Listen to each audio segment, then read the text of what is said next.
Hi friends, how are you? I am here with a new mathematical problem. Here we apply PEMDAS rule. First of all, we will solve parenthesis, which is 4 plus 1. So 35 divided by 7 multiplied by parenthesis include 4 plus 1. So 4 plus 1 is equal to 5.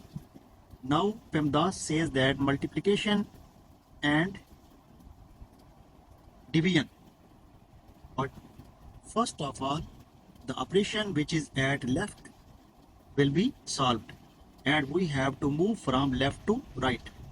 Mean the operation which is at left will be preferred. So here division and multiplication both are involved, but division is at left, so we will prefer division.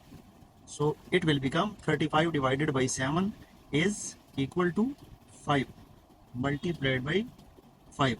Now 5 multiplied by 5 is equal to 25, which will be our answer. Thank you.